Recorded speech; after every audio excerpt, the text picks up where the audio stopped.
ৰশ্মিতা আমাৰ স্বৰবৰ্ণৰ 6 নম্বৰ বৰ্ণটো কি বাৰু? দীৰ্ঘ উ। তেতিয়াহ'লে আৰম্ভ কৰোঁ। আৰম্ভ কৰা। আমি ঠাণ্ডাত গৰম চোলা পিন্ধোনে?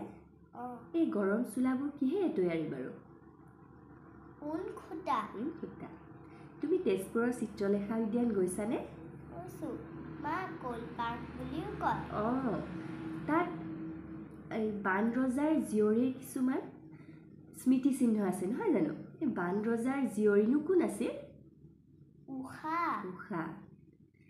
তোমাৰ কিতাপত মকৰাৰ ফটোৰ কাষত এটা নাম দি থোৱা আছে। মকৰাৰ আন এটা নাম মনত আছেনে বাৰু? কি হয়? পূৰ্ণনাভ হ'ল মকৰাৰ আন এটা নাম। এতিয়া তুমি মোক ক'বা 20 সংখ্যাটোৰ আগত কি সংখ্যা আহে? 19 লিখোঁতে দীৰ্ঘ ব্যৱহাৰ কৰা হয়, দীৰ্ঘই দি আৰম্ভ হয়। তেনেকৈ 29, 39, 49 এই সকলোবোৰ লিখোঁতে দীৰ্ঘও ব্যৱহাৰ হয়। এতিয়া তুমি সেইদিনাখন ৰামায়ণ চাইছিলোনে? ৰামায়ণত শ্ৰীৰাম আৰু মা সীতাৰ বিয়া হওঁতে ৰামৰ ভায়েক লক্ষ্মণৰো বিয়া হৈছিল। কাৰ লগত হৈছিল বাৰু মনত আছেনে? উৰ্মিলা। হৈছে। এতিয়া তুমি মোক ক'বা পানীৰ ঢৌ বা তৰংগৰ আন এটা নাম মই তোমাক কৈছিলোঁ।